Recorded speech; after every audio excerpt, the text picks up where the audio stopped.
और देखिए, सरायकेला खरसावां के वात्सल्य बालिका गृह से फरार 2 नाबालिग का अभी तक कोई भी सुराग नहीं मिल सका है।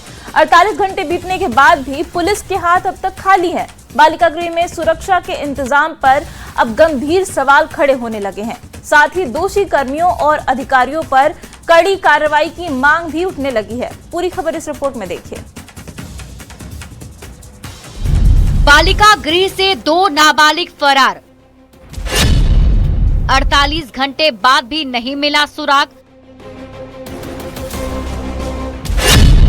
मचा हड़कंप, अलर्ट हुई पुलिस। छापेमारी जारी, नहीं मिला सुराग। सुरक्षा पर सवाल, कार्रवाई की मांग। तो भागने वाला कहीं से भी भाग जाएगा। जांच के लिए आए हुए थे, रिपोर्ट डीसी सर को सबमिट होगा। सरायकेला खरसावां में गम्हरिया का वात्सल्य बालिका गृह गेट बंद और पसरा सन्नाटा इस बात की गवाही दे रहा है कि यहाँ सब कुछ नॉर्मल तो नहीं है। दरअसल बालिका गृह से 2 नाबालिग लड़की फरार हो गई। 48 घंटे बीतने के बाद भी ना तो उनकी कोई खोज खबर ही मिली और ना ही कोई सुराग। मंगलवार की देर रात फरार होने के बाद जिला प्रशासन, पुलिस और बाल कल्याण समिति में हड़कंप है।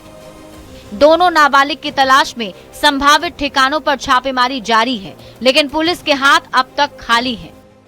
मैडम बता दीजिए थोड़ा सा जांच में क्या मतलब पाया गया। जांच के लिए आए हुए थे, रिपोर्ट डीसी सर को सबमिट होगा, उसके बाद ही कुछ होगा। आरोप लग रहे हैं कि बालिका गृह में सुरक्षा के पुख्ता इंतजाम नहीं थे। सीसीटीवी कैमरे भी नहीं लगे थे, जिन्हें दोनों नाबालिग की फरारी के बाद इंस्टॉल किया जा रहा है। हालांकि बालिका गृह संचालक आरोपों से इनकार करते हुए सुरक्षा का दावा करते हैं, लेकिन इन दावों की पोल स्थानीय लोग ही खोलते दिख रहे हैं। भागने वाला कहीं से भी भाग जाएगा। गार्ड आपके पास थे उसको? हाँ, गार्ड है।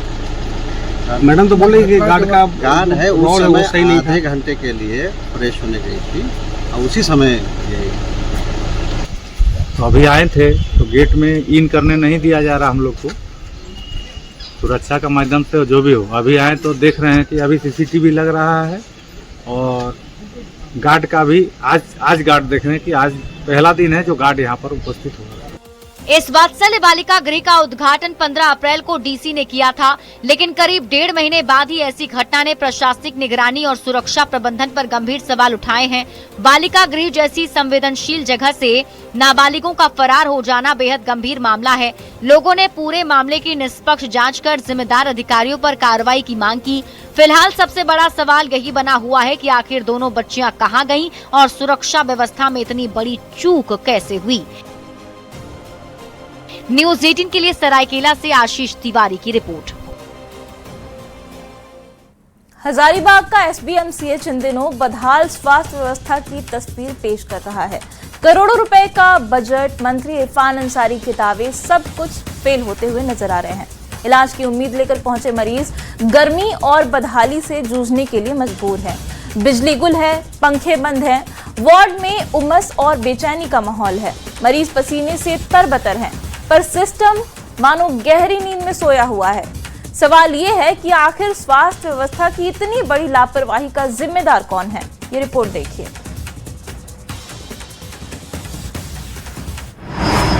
अस्पताल में इलाज छोड़ गर्मी से जंग।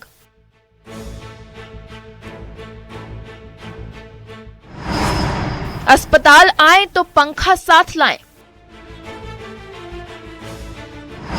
पंखे बंद, वार्ड बेहाल, मरीज परेशान। अस्पताल लाचार, सरकार पर सवाल। बिजली गुल ने खोली मेडिकल सिस्टम की पोल।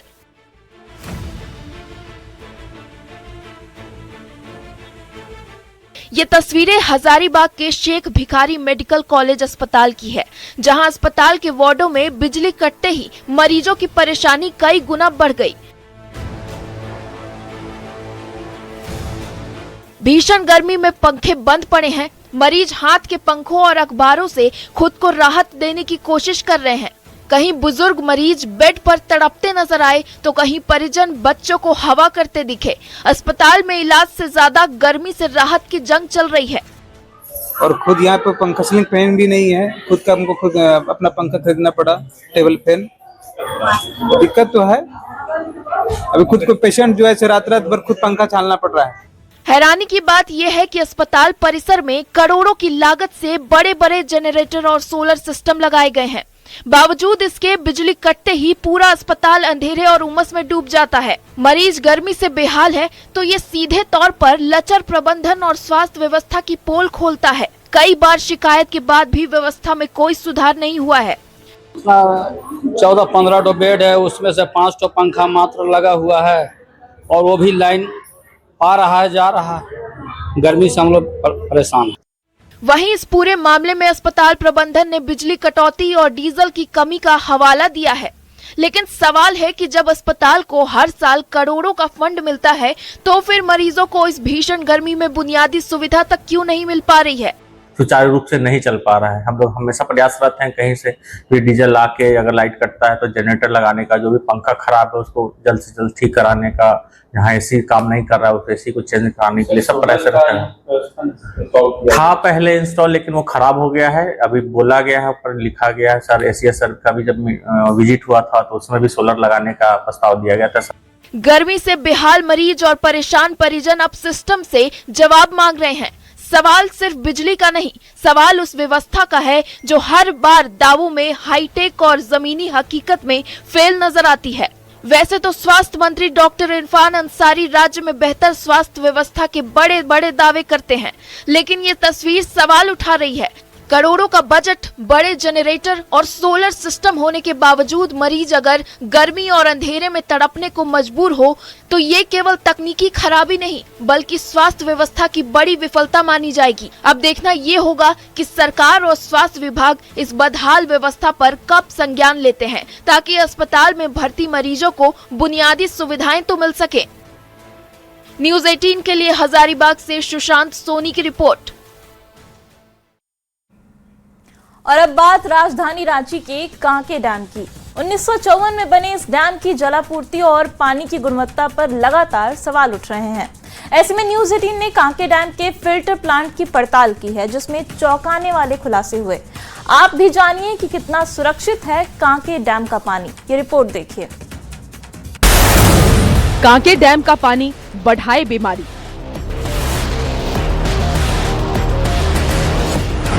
डैम वही पुराना, पानी अब जहर वाला। बढ़ता केमिकल, क्या पी रहे रांची वाले। दूषित पानी की मार, 4 फिल्टर बेकार। राजधानी रांची के 1954 में बना कांके डैम एक बड़ी आबादी की प्यास बुझाता है, लेकिन अब इसकी गुणवत्ता पर सवाल उठ रहे हैं। कांके डैम से बाहर निकलने वाली मशीनों की गूंज बाहर तक आ रही है, जिससे ये तो साबित हो रहा है कि पानी के फिल्टर का काम लगातार जारी है। पानी को 4 चरणों में फिल्टर किया जा रहा है, पर ये सवाल है कि पानी के फिल्टर के बावजूद पानी पीने लायक क्यों नहीं है। तो इसका जवाब है 72 साल पुरानी फिल्टर प्रणाली और आसपास की नदी नालों का पानी इस डैम में आकर मिलना। इस समय हम कांके डैम में, जहाँ से पानी जो है 4 चरणों में साफ होता है और सीधे कांके डैम के फिल्टर प्लांट के अंदर में है।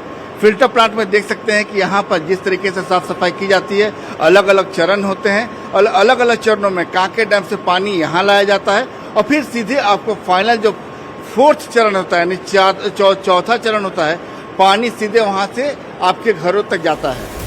कांके डैम का निर्माण 1954 में किया गया और उस समय की पानी की क्वालिटी के आधार पर फिल्टर प्लांट का भी निर्माण किया गया, लेकिन जैसे जैसे समय बीता पानी की क्वालिटी खराब होती चली गई और इस दूषित पानी को साफ करना इस पुरानी फिल्टर प्रणाली के वश की बात नहीं है। ऐसे में शुद्ध पेयजल आपूर्ति के लिए डैम की पूरी फिल्टर प्रणाली को ही बदलने की जरूरत है। बता दें कि बढ़ती गर्मी और दूषित पानी के कारण डैम में 30% ज्यादा LM और केमिकल का इस्तेमाल किया जा रहा है, जो स्वास्थ्य के लिए हानिकारक है।